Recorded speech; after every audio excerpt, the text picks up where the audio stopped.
Yo, what's up? Welcome back.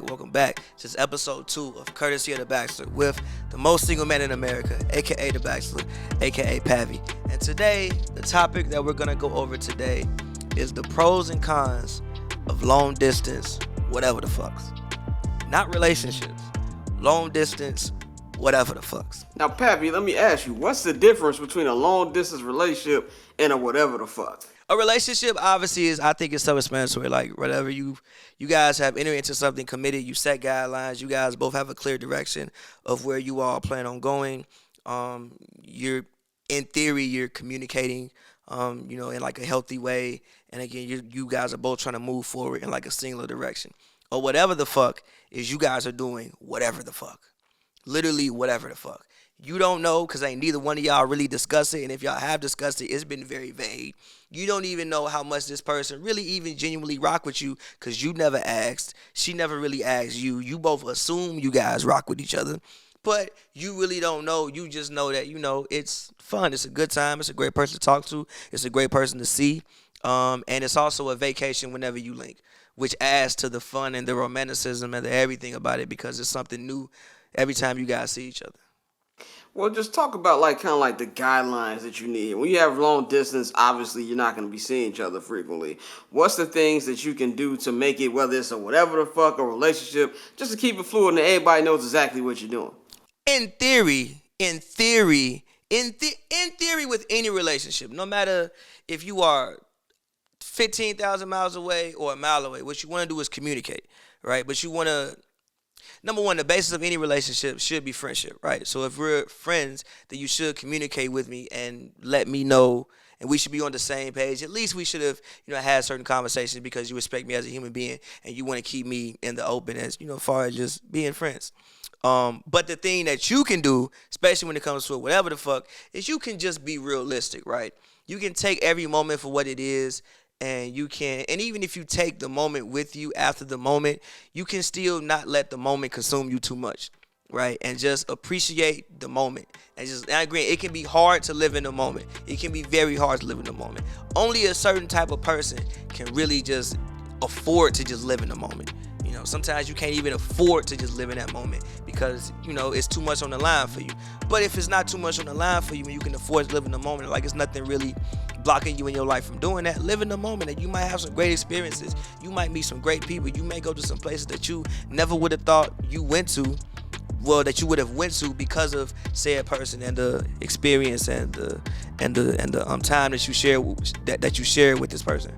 We live in an era right now where I feel like everybody say they want something, but then they go against what they say as far as clarity. Now, you say whatever the fuck. Obviously, this is something where you guys aren't taking it too seriously, but if you're kicking it with somebody, it might be something that that pulls up. Do you have an example of something that where you had with a woman one time where you were supposed to be whatever the fuck, but she wanted to do something else, and how did you navigate that?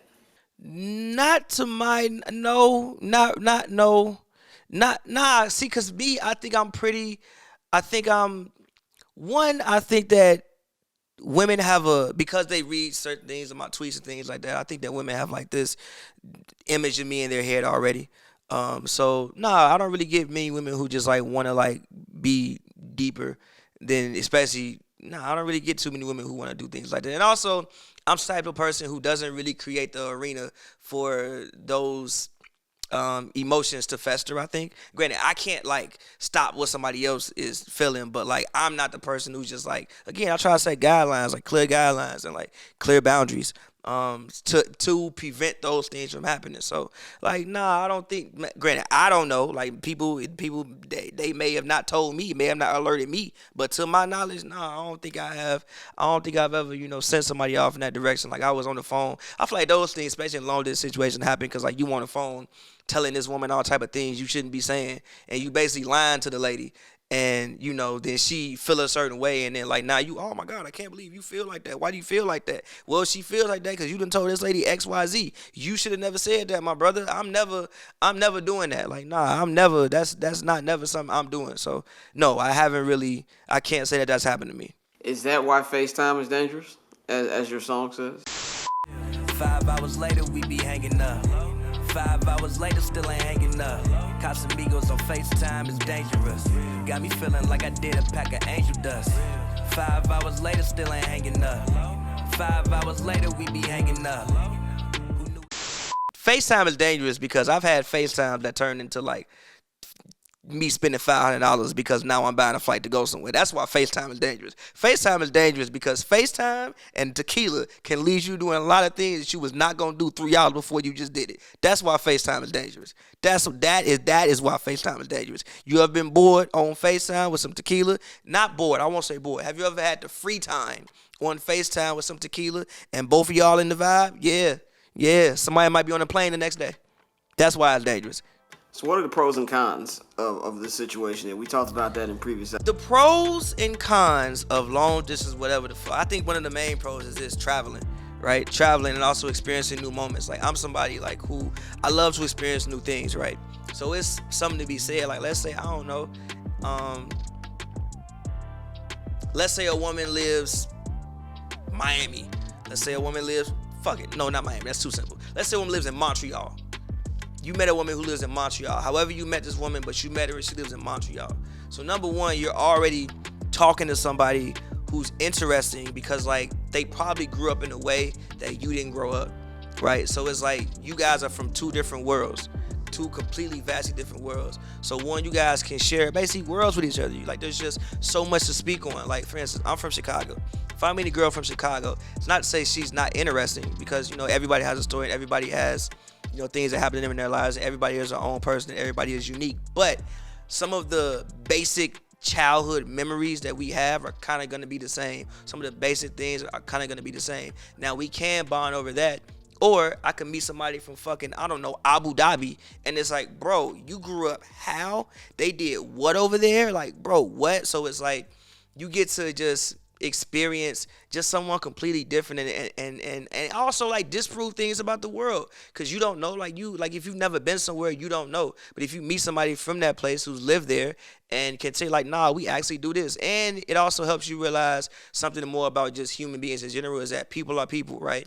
Helps you realize women are women. You could go to the moon, it's still gonna be the same types of women there, bro. Like it don't matter wherever, women are women or people are people. So I think that's one of the things. And then also experiencing a new city with somebody is fire, right? Like, yeah, you can go to a city and figure out what to do, look online and do things, but when you go and you link in somebody that's like a local, like she can put you on things that the internet might not know. Like if a girl come to LA and we hanging out, I could take her places that, yeah, you could look up where to go, but it's like unless you spent time in this city, you would never know to do this, or you would never know. So you get to see the city through somebody else's eyes. And it's just romantic, bro. Like going like imagine having a first date, I don't know, in London, or having a first date in Paris. Who wouldn't want to have a first date in Paris? You know what I'm saying? Y'all talking, y'all like linked up. You have a first date, it's looking at the Eiffel Tower, drinking water, bro. Like not water, drinking wine, looking at the Eiffel Tower. Like it's just beautiful. You know what I'm saying? So I think the pros are just being able to travel and being able to see the world and being able to see the world also with somebody. And one other con, which I think is super not talked about enough when it comes to long distance situations, is you guys actually have to talk. You can't do anything but talk, right? Like when you meet somebody and like you guys are both in the same city, think about it. Like, yeah, in theory you guys have to talk, you got to go out, but like if we hanging out all the time, right? And we're outside hanging out. We in a space, bro. We could just go out and people watch 7 nights a week. Like, yeah, we hung out. Yeah, we spoke to each other. But, like, we didn't really talk. Like, there's so many other outside energies going on where it's like, if you're talking to somebody who's halfway across the world or halfway across the country, you have to talk to this person. You have to call this person and have actual conversation with this person, and also have conversations that you probably wouldn't have in real life because there's so many other things going on, right? Like, you at a restaurant, you drinking, there's stuff going on. You might see somebody oh, this is my man. Okay, whatever, cool, boom. We bounce around at this spot. Like, y'all hanging out and y'all vibing, but y'all not really talking. So I think one of the very understated things about anything long distance is the fact of the level of conversation that you guys have to build a relationship. So it's like that person who lives halfway across the world might know you better than somebody who you see all the time because you don't actually talk to that person like that. So I think that those are like the the pros of it. The cons of it is the fucking person is halfway across the world, halfway across America. If you don't have the money to even do this, you should cut this off right now. This episode ain't for you. If you ain't got the money to fly, or if you ain't got the money for a hotel, or if you ain't got the money to bring her to where you at, this ain't even for you. You need to cut this off. So number one, if you can't afford to do it, you don't need to be doing it. You just basically got a pen pal for no reason. You don't need to do that. So that's one of them. And then two of them, it's also like, long distance situations are a dismissive avoidance playground because you don't actually have to get. Yes, I did say you have to talk about the person. You have to talk. Yes, you do have to talk, but you don't actually have the physical interaction, so you get to still distance yourself because like that isn't there. So you get the emotional and the closeness and everything else. And then, yeah, you may get it for like 2-3 days, but you obviously know that this person got to go back home, and it's like, you can't see them all the time. And you still get to, even though you may have, the talk on it, like emotional or whatever, you still have this complete wall, like this wall of distance. So I think it's a dismissive avoidance playground. And then obviously the obvious ones is like cons. The wall of con is like, you don't know what the hell this person is doing when you ain't there. To be real, you just have no idea what this person's doing. I don't think I need to say more about this, but like, you don't know. You don't know.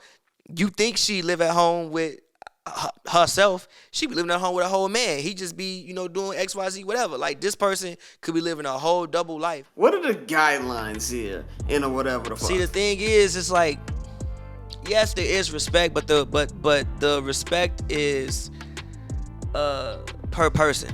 Cause like respect is what you may feel is disrespectful, I may not feel is disrespectful. And again, we don't owe each other anything. This is the complete gray area. Like I said, the gray area, you don't have to take accountability for anything because technically nobody is wrong in these situations. So there really are the only guideline is you gotta police yourself, right? So if you somebody who deems this as being disrespectful, then okay, don't do it. But don't do it just because that's just something that you wouldn't do.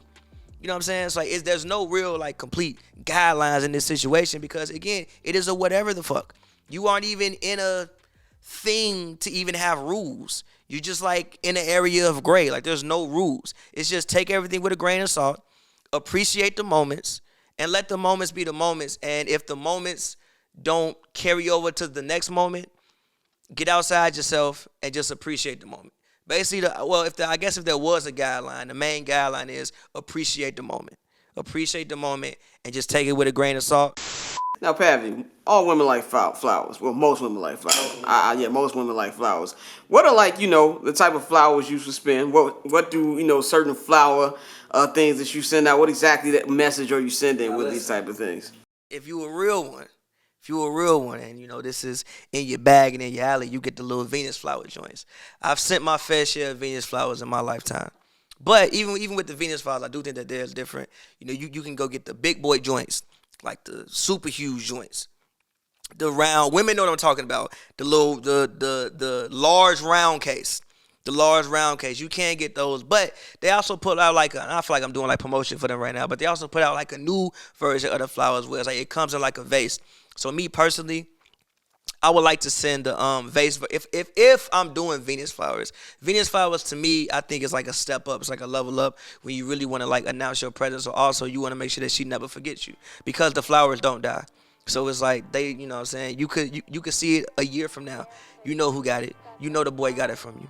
Somebody else see it. Oh damn, who sent her Venus flowers? The fuck? So like, yeah, but I prefer the vase because the vase I think can also be used as like a great home decoration. So if a lady is like let's say a lady is moving in, she's moving to a new spot, I would like to send her the vase because it's also a good home decoration. And again, she can keep it forever. They smell great. And it's just like again, just a beautiful gift. And women, they love to get them. But you don't have to do that. Like me, one of my other favorite things, I'm finna give y'all a gem right now. You can go log on Costco's right now, my G. You can go to Costco's right now. Get the 50 long stem roses for the 55 ball. I'm not playing with you. They got 50 long stem roses you can get. Unless it's Valentine's Day, and usually they be selling out the flowers quick, but even still, you can still go get you a nice bouquet.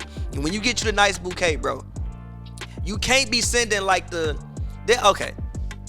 There are flowers you get for your mama and a family member, And there are flowers you get for a woman, right? So people don't know color of roses mean different things. I'm gonna break it down. This is from memory. Don't quote me in all this, but I'm pretty sure I'm right about most of this. I know white symbolizes purity, so it's like marriage, which is like if you're like at a wedding, that's why it's like white roses. You throw rose petals, is pure, things like that. I think pink is like for like young girls, right? So like if you want to give like your daughter some flowers, or you want to give like your niece some flowers, something like that, you do pink. Yellow symbolizes friendship, right? So yellow flowers are friendship flowers. So like let's say you got a homegirl, right? And she did something, you want to like send her some flowers.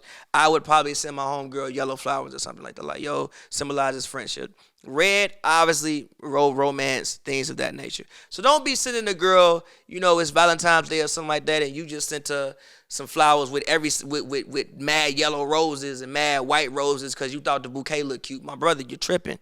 Go on Costco's, get you them 50 long stem red roses for $50. It's 50 roses for $50. You can send them anywhere in the world. Trust me on this one. It's one of my favorite plays. It don't even cost much, bro. 50 roses for $50 don't even cost much. Or you can go right now to the grocery store. You know what I'm saying? Next time you go on a date and you really want to make an impression, let's say you picking your lady up, make sure you go to the grocery store beforehand, get you some roses. You pick her up. Oh, make sure you open the door for her. There go roses on the seat sitting there for her right there. If you really want to make a nice impression, and that's like $15. It don't cost too much to make a smile, man. It don't cost you nothing to make a smile. It costs you about $15, $20. You have spent the worst $15, $20. You spend the worst $50. Venus flowers, that's a whole little different bag. But again, Costco's, grocery store roses, you can do that, my brother. Different colors mean different things. Different colors, and this is just research that I've done. But different colors do mean different things. Like I said, red, romance, yellow is friendship. I'm pretty sure white is purity, which is like purity in marriage, and pink is like for like young girls. I'm pretty sure of that. I know yellow and red is what I said it's for. I might have gotten pink and yellow mixed up, but definitely different flowers mean different things. What colors you giving, as you like to call them, the veterans? Red. I give all red though. I give red roses. Unless you a genuine friend of mine, then I'm gonna give you some like yellow roses. But I'm giving red. I'm sending you red roses. Now, what kind of roses I send depends on our relationship. As I said, man, long distance, whatever the fucks. Again, I'm not telling you what you should or shouldn't do. I'm not telling you nothing. I'm just laying out the guidelines. I'm just laying out what I know. And again, I don't know everything. I only know what I know. I know some of y'all shouldn't engage in it. I know probably 90% of y'all who hearing this should not engage in it. Trust me, you shouldn't do it. I shouldn't do it most times. But if you're a brother like me that just got to see, it is what it is. So once again, this is Courtesy of the Bachelor. I hope you learned something today. I hope we can continue doing these in the future and you continue to enjoy them. And until next time, we'll talk to you guys.